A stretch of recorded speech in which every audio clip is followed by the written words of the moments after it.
Normal ಆಗಿ ಯಾವಾಗಲೂ ಮಾಡ್ಕೊಳ್ಳೋ ಬಿರಿಯಾನಿಗೆ ಬದಲು ಫ್ರೆಶ್ ಆಗಿ ಈ ರೀತಿ ಮಸಾಲೆನ ರುಬ್ಬಿ ಸೇರಿಸಿ ಮಾಡುವಂಥ ಈ ಬಿರಿಯಾನಿ ಬಹಳನೇ ರುಚಿಯಾಗಿರುತ್ತೆ. ಒಂದ್ಸಲ ಈ ಸಿಂಪಲ್ ಆ್ಯಂಡ್ ಟೇಸ್ಟಿ ಆಗಿರುವಂಥ ಬಿರಿಯಾನಿನ ಟ್ರೈ ಮಾಡಿ, ಖಂಡಿತವಾಗ್ಲೂ ಮತ್ತೆ ಇದೇ ರೀತಿಯೇ ಮಾಡ್ಕೊಳ್ತೀರಾ. ಈ ರೆಸಿಪಿ ಮಾಡ್ಕೊಳ್ಳೋದಕ್ಕೆ ನಾನಿಲ್ಲಿ ಅರ್ಧ ಕೆಜಿ ಚಿಕನ್ ತೊಗೊಂಡಿದ್ದೀನಿ. ನೆಕ್ಸ್ಟ್ ಈಗ ಅಕ್ಕಿ ನೆನೆಸಿಟ್ಕೊಳ್ತಾ ಇದ್ದೀನಿ. 2 ಕಪ್ ಬುಲೆಟ್ ರೈಸ್ನ ತೊಗೊಂಡಿದ್ದೀನಿ.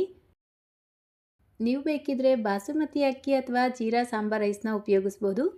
ಈ ರೈಸ್ನ ನಾನು ಯೂಸ್ ಮಾಡಿದಾಗೆಲ್ಲ ತುಂಬ ಜನ ಕಮೆಂಟ್ ಮಾಡ್ತಾ ಇರ್ತೀರಾ, ಯಾವ ರೈಸು ಯಾವ ಬ್ರ್ಯಾಂಡು ತಿಳಿಸ್ಕೊಡಿ ಅಂತ. ನಾನು ಈ ಪ್ರಾಡಕ್ಟ್ನ ಟ್ಯಾಗ್ ಮಾಡಿರ್ತೀನಿ, ಬೇಕಿದ್ರೆ ತಗೊಳ್ಳಿ. ಈ ಅಕ್ಕಿನ ನೀಟಾಗಿ ತೊಳೆದು 15 ನಿಮಿಷ ಮುಂಚೆ ನೆನೆಸಿಟ್ಕೊಳ್ಬೇಕು.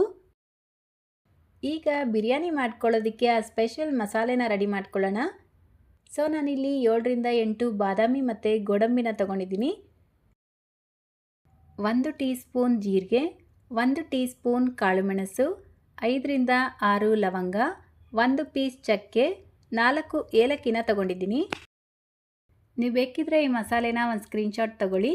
ಈಗ ಇದೆಲ್ಲ ಮಸಾಲೆನೂ ಒಂದು ಬ್ಲೆಂಡರ್ ಜಾರ್ಗೆ ಸೇರಿಸ್ಬಿಟ್ಟು ಬೇಕಾದಷ್ಟು ನೀರು ಸೇರಿಸ್ಕೊಂಡು ನುಣ್ಣಗೆ ರುಬ್ಕೊಳ್ಬೇಕು. ಸೊ ಅಷ್ಟೇ ನೋಡಿ, ಈಗ ಬಿರಿಯಾನಿಗೆ ಸೇರಿಸ್ಕೊಳ್ಳುವಂಥ ಸ್ಪೆಷಲ್ ಮಸಾಲೆ ರೆಡಿಯಾಗಿದೆ. ಇದನ್ನು ಸೈಡಿಗೆ ತೆಗೆದಿಟ್ಕೊಂಡು ಗ್ಯಾಸ್ ಸ್ಟವ್ ಮೇಲೆ ಒಂದು ಪ್ರೆಷರ್ ಕುಕ್ಕರ್ ಇಟ್ಬಿಟ್ಟು 4 ರಿಂದ 5 ಟೇಬಲ್ ಸ್ಪೂನ್ ಎಣ್ಣೆ ಸೇರಿಸ್ಕೊಳ್ಳಿ. ಇದರ ಜೊತೆಗೇ 1 ರಿಂದ 2 ಟೇಬಲ್ ಸ್ಪೂನ್ ತುಪ್ಪ ಸೇರಿಸ್ಕೊಳ್ಳಿ. ನೀವು ಬೇಕಿದ್ರೆ ಬರೀ ತುಪ್ಪ ಉಪಯೋಗಿಸಿ ಬಿರಿಯಾನಿನ ಮಾಡ್ಕೊಳ್ಳಿ, ಇನ್ನೂ ರುಚಿಯಾಗಿರುತ್ತೆ. ಈಗ 1 ಪೀಸ್ ಚಕ್ಕೆ, 2 ಏಲಕ್ಕಿ, 3 ಲವಂಗ, 1 ಬಿರಿಯಾನಿ ಎಲೆ, 1 ಸ್ಟಾರ್ ಹೂವನ ಸೇರಿಸ್ಕೊಂಡು ಮೀಡಿಯಂ ಸೈಜ್ದು 3 ಈರುಳ್ಳಿ, 4 ಮೆಣಸಿನ್ಕಾಯಿನ ಸೇರಿಸ್ಕೊಂಡು ಫ್ರೈ ಮಾಡ್ಕೊಳ್ಬೇಕು.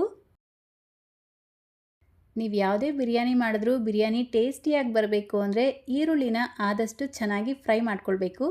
ಎಲ್ಲಿವರೆಗೂ ಫ್ರೈ ಮಾಡಬೇಕು ಅಂದರೆ ನೋಡಿ, ಈರುಳ್ಳಿ ಬಣ್ಣ ಈ ರೀತಿ ಡಾರ್ಕ್ ಗೋಲ್ಡನ್ ಕಲರ್ ಆಗಬೇಕು, ಅಲ್ಲಿವರೆಗೂ ಫ್ರೈ ಮಾಡ್ಕೊಳ್ಬೇಕು.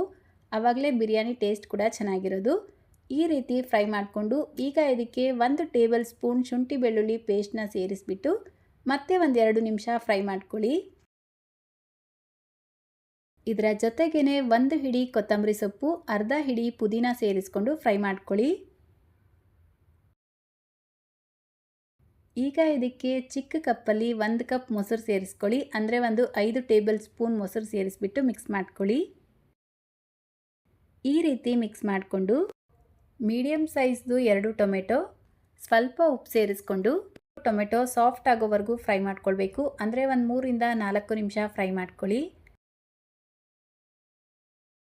ನೋಡಿ, ನಾವು ಸೇರಿಸ್ಕೊಂಡಿರುವಂಥ ಟೊಮೆಟೊ ಈ ರೀತಿ ಸಾಫ್ಟ್ ಆಗಿರುತ್ತೆ.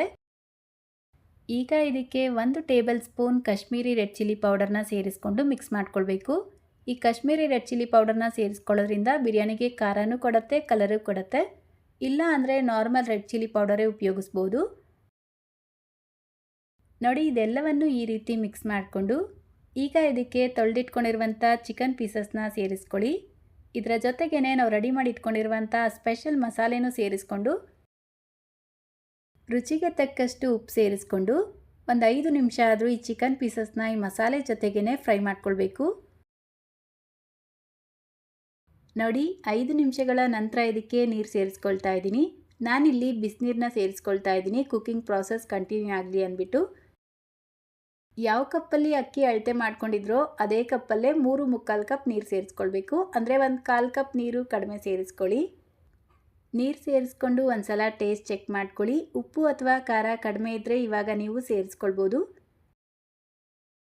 ನೋಡಿ, ನೀರು ಕುದಿಯೋಕ್ಕೆ ಸ್ಟಾರ್ಟ್ ಆಗಿದ ತಕ್ಷಣ ಇದಕ್ಕೆ 15 ನಿಮಿಷ ಮುಂಚೆ ನೆನೆಸಿಟ್ಕೊಂಡಿರುವಂಥ ಅಕ್ಕಿ ಸೇರಿಸ್ಕೊಂಡು ಮಿಕ್ಸ್ ಮಾಡ್ಕೊಳ್ಬೇಕು.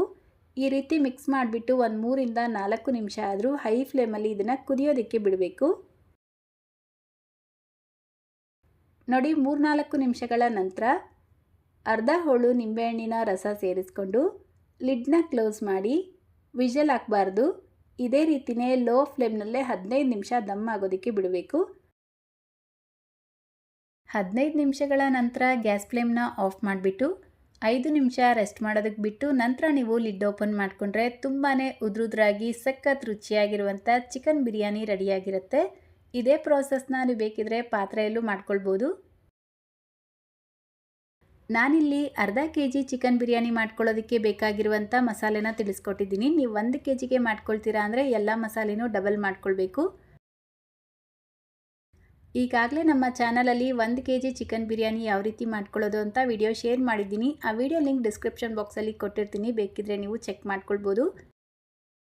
ನೀವು ಬಿರಿಯಾನಿನ ಕುಕ್ಕರಲ್ಲಿ ಮಾಡ್ಕೊಂಡಾಗ ಈ ರೀತಿ ಮತ್ತೊಂದು ಪಾತ್ರೆಗೆ ಹಾಕ್ಬಿಟ್ಟು ಮಿಕ್ಸ್ ಮಾಡ್ಕೊಳ್ಳಿ. ಆವಾಗ ಅನ್ನ ಕೂಡ ಉದುರುದ್ರಾಗಿರುತ್ತೆ. ನೀವು ಬಿಸಿಯಲ್ಲೇ ಮತ್ತೆ ಕುಕ್ಕರ್ ಲಿಡ್ನ ಕ್ಲೋಸ್ ಮಾಡಿದ್ರೆ ಅನ್ನ ಮುದ್ದೆ ಆಗಿಬಿಡುತ್ತೆ. ಸೊ ನೋಡಿದ್ರಿ ಅಲ್ವಾ, ತುಂಬಾ ರುಚಿಯಾಗಿರುವಂಥ ಈ ಸಿಂಪಲ್ ಚಿಕನ್ ಬಿರಿಯಾನಿನ ಯಾವ ರೀತಿ ಮಾಡ್ಕೊಳ್ಳೋದು ಅಂತ. ಒಂದ್ಸಲ ಈ ರೀತಿ ಸ್ಪೆಷಲ್ ಮಸಾಲೆನ ಉಪಯೋಗಿಸಿ ಬಿರಿಯಾನಿನ ಟ್ರೈ ಮಾಡಿ, ಖಂಡಿತವಾಗ್ಲೂ ಎಲ್ಲರಿಗೂ ಇಷ್ಟ ಆಗುತ್ತೆ. ರೆಸಿಪಿ ಇಷ್ಟ ಆಗಿದ್ರೆ ಲೈಕ್, ಶೇರ್, ಕಮೆಂಟ್ ಮಾಡೋದನ್ನು ಮರಿಬೇಡಿ. ಚಾನಲ್ನ ಹೊಸದಾಗಿ ನೋಡ್ತಾ ಇದ್ರೆ ಸಬ್ಸ್ಕ್ರೈಬ್ ಮಾಡ್ಕೊಳ್ಳಿ, ಫೇಸ್ಬುಕ್ಕಲ್ಲಿ ನೋಡ್ತಾ ಇದ್ರೆ ಫಾಲೋ ಮಾಡ್ಕೊಳ್ಳಿ. ಇದೇ ರೀತಿ ಮತ್ತೊಂದು ಟೇಸ್ಟಿಯಾಗಿರುವಂಥ ರೆಸಿಪಿಯೊಂದಿಗೆ ಮತ್ತೆ ಸಿಗೋಣ. Thank you.